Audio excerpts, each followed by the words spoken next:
नमस्कार, Ram Ram. BNA network के YouTube channel पर आपका स्वागत है। मैं हूं कुलभूषण।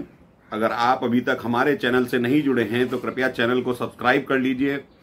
मेरा कंटेंट, मेरा विचार आपको पसंद आता है तो भरपूर लाइक भी कीजिए। अरविंद केजरीवाल को ट्रायल कोर्ट से बेल मिली थी और ईडी इसके खिलाफ हाई कोर्ट चली गई थी और हाई कोर्ट के स्टे के खिलाफ अरविंद केजरीवाल सुप्रीम कोर्ट चले गए थे। कल सुप्रीम कोर्ट में इस केस की सुनवाई भी हुई थी, लेकिन सुप्रीम कोर्ट ने कहा था कि पहले हाई कोर्ट का फैसला आने दीजिए, हम बाद में सुनवाई करेंगे। तो आज हाई कोर्ट का यानी दिल्ली हाई कोर्ट का फैसला आया है और संक्षिप्त फैसला आया है। दिल्ली हाई कोर्ट ने ट्रायल कोर्ट के फैसले पर स्टे लगा दिया है, यानी कि फिलहाल अरविंद केजरीवाल जेल में रहेंगे। दिल्ली हाई कोर्ट ने तल्ख टिप्पणी करी है जज न्याय बिंदु के फैसले पर और ये कहा है कि किसी भी जज महोदय को पहले फाइलें पढ़ लेनी चाहिए, तथ्य जान लेने चाहिए। ईडी के तथ्यों को नजरअंदाज करा गया और जो ईडी बहस कर रही थी, दलीलें दे रही थी अपनी ट्रायल कोर्ट में केजरीवाल के खिलाफ, उनको भी जज महोदय ने नजरअंदाज किया है। यहां तक कि हाई कोर्ट ने अपने फैसले में कहा है कि जो पीएमएलए एक्ट की धारा 45 है उसको भी सरासर गलत तरीके से नजरअंदाज किया गया। हम ट्रायल कोर्ट के फैसले पर स्टे लगाते हैं। तो दोस्तों, अरविंद केजरीवाल के वकील अरविंद केजरीवाल जैसे ही होंगे, ये तो अब सिद्ध होता जा रहा है। जो सोशल मीडिया पर कुछ दिनों से यह चर्चा चल रही थी कि आखिर जज न्याय बिंदु ने इतनी आनन फानन में केजरीवाल को जमानत कैसे दे दी, और उस वक्त दे दी जिस वक्त कोर्ट बैठती भी नहीं है। सुप्रीम कोर्ट खुला करता था आतंकवादियों के लिए। जो वकील अपने आप को कहते थे कि हम जो चाहे वो करा सकते हैं सुप्रीम कोर्ट से, तो याकूब मेनन जैसे आतंकवादी के लिए आधी रात को सुप्रीम कोर्ट खुलवाया गया था। लेकिन अरविंद केजरीवाल पर जब जमानत का फैसला न्याय बिंदु देती है तो रात के 8 बजे देती हैं। अगले दिन फ्राइडे होता है, ऑर्डर की कॉपी अपलोड नहीं करी जाती, लेकिन ईडी हाई कोर्ट खुलते ही दरवाजा खटखटाती है और गुजारिश करती है कि इस फैसले पर तुरंत स्टे दिया जाए और हमारी बात को सुना जाए। इसके बाद कल ईडी ने 29 पन्नों का जखीरा, बोलता हूं मैं उसको, कि 29 पन्नों का वो जखीरा दिया जिसमें शातिर राजा के खिलाफ सबूत थे। और ये सबूत ईडी अपनी दलीलों में न्याय बिंदु की अदालत में भी दे रही थी। तो न्याय बिंदु ने एक ही वर्ड बोला था एएसजी राजू को, एनफ, यानी बहुत हो गया। तो इस फैसले को देने के पीछे न्याय बिंदु की क्या मंशा रही होगी, ये चिंता का विषय है, ये सोचने का विषय है कि कट्टर ईमानदार कहने वाला व्यक्ति जब इतना भ्रष्ट हो जाए, भ्रष्टाचार के आकंठ में डूब जाए, और एक जज उस कुर्सी पर बैठकर न्याय करता है, जमानत दे देता है, कि ईडी की दलीलों को नजरअंदाज करता है। जो हजारों पन्नों की फाइल होती है, चार्जशीट होती है, उसको कहता है कि हमारे पास पढ़ने का टाइम नहीं है। हमें तो दिखाई दे रहा है कि अरविंद केजरीवाल बेगुनाह हैं और तुरंत से जमानत दे दी जाती है। तो ऐसे में हाई कोर्ट का हंटर चल गया है ट्रायल कोर्ट के उस फैसले के खिलाफ।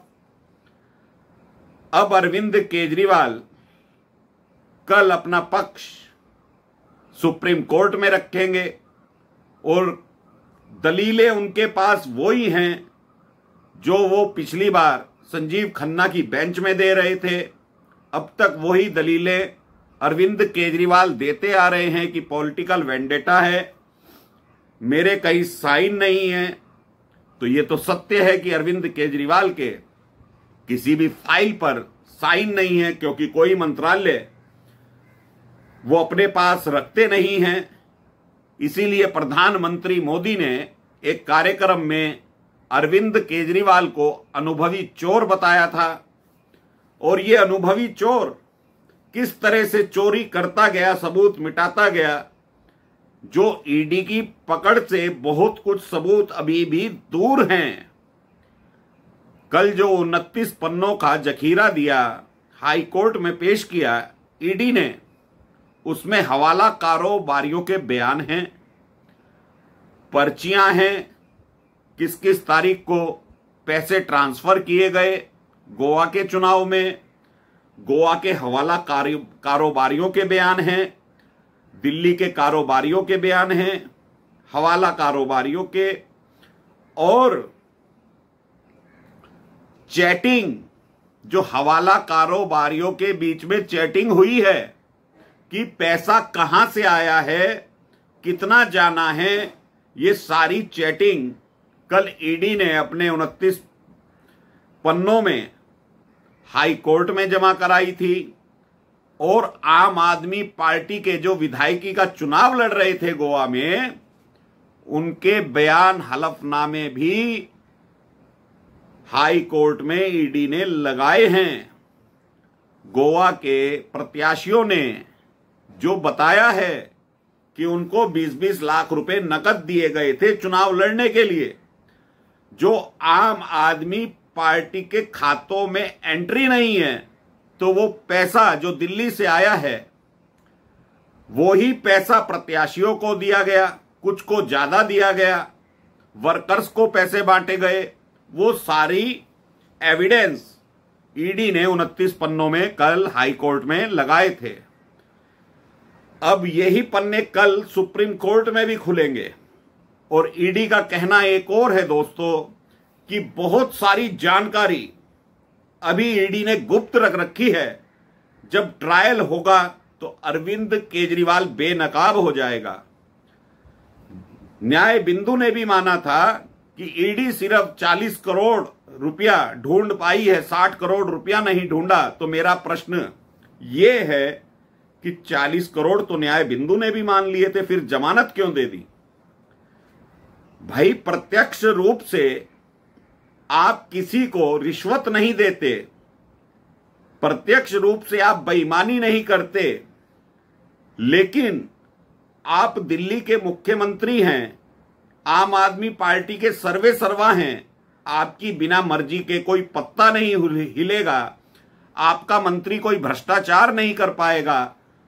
तो वो भ्रष्टाचार जो मनीष सिसोदिया से करवाया गया वो किसके कहने से हुआ, ये तो न्याय बिंदु महोदय को सोचना चाहिए था। तो ईडी की दलीलें हाई कोर्ट में काम आई। हाई कोर्ट ने ट्रायल कोर्ट के फैसले पर स्टे लगा दिया। तो अब ये मसला कल सुप्रीम कोर्ट में सुना जाएगा, क्योंकि सुप्रीम कोर्ट में कल सुनवाई है। सुप्रीम कोर्ट ने कहा था हाई कोर्ट का फैसला आने दीजिए, हम जब ही सुनवाई करेंगे। तो सुप्रीम कोर्ट कल क्या कहता है, करता है, ग्रांट करता है बेल, या हाई कोर्ट के फैसले को सही मानता है, ये सुप्रीम कोर्ट तय करेगा। लेकिन इनकी एक मंत्री हैं आतिशी मारलेना, जल के ऊपर सत्याग्रह कर रही थी, तो उनका भी आज ड्रामा फेल हो गया। आईसीयू में मैडम भर्ती हो गई हैं और उनका सत्याग्रह खत्म हो गया है। तो ये कारनामा करने के लिए किसने प्रेरित किया था? ये अरविंद केजरीवाल के चेले हैं, जो अरविंद केजरीवाल ने तैयार कर रखे हैं इसका एक तोता सत्येंद्र जैन और दूसरा तोता मनीष सिसोदिया वो भी जबान नहीं खोल रहा है कि कैसे कैसे अरविंद केजरीवाल के कहने पर घोटाले किए गए, लेकिन अब ईडी ने तो जानकारी जुटा ली है। ऐसे ही हरियाणा पानी नहीं दे रहा इसलिए मैं अनशन पर बैठूंगी, तो भाई सुप्रीम कोर्ट में गए थे, सुप्रीम कोर्ट ने तो आदेश भी पारित किया था, वहां पर भी आप मुंह की खाकर वापिस आ गई थी आतिशी मैडम। आपके हलफनामे वहां सुप्रीम कोर्ट में झूठे पाए गए थे। जब हरियाणा के एडवोकेट जनरल ने कहा था कि हम तो पानी पूरा छोड़ रहे हैं, तो आपकी घिग्गी बंद गई थी, लेकिन जनता के बीच में आकर तुम्हें ड्रामेबाजी करनी थी, नौटंकी करनी थी। और आज तक दिल्ली में जो टैंकरों से पानी सप्लाई हो रहा है उसके ऊपर कोई कार्रवाई नहीं की गई। कहने को ये कट्टर ईमानदार हैं। ये टैंकर माफिया जो हैं, जल माफिया जो हैं, ये ही शराब माफिया जो हैं, ये सब मिली भगत केजरीवाल सरकार की है, जो अब धीरे धीरे परतें सारी खुल रही हैं। तो दोस्तों, ये जो इसने बहकाने का काम किया था जनता को, कट्टर ईमानदार ने, इसकी पोल किस तरह से ईडी खोल रही है। अब ये सुप्रीम कोर्ट में फैसला होगा कि बेल जमानत सही दी गई थी या नहीं दी गई थी। अगर कल सुप्रीम कोर्ट का हाई कोर्ट की तरह फैसला आ जाता है तो केजरीवाल बहुत लंबा अंदर रहने वाला है, मेरा ऐसा मानना है। तो दोस्तों, अभी के लिए इतना ही। मेरा कंटेंट, मेरा विचार आपको पसंद आए तो भरपूर लाइक कीजिएगा, चैनल को सब्सक्राइब कर लीजिए, बेल आइकॉन दबा लीजिए। धन्यवाद, नमस्कार, भारत माता की जय।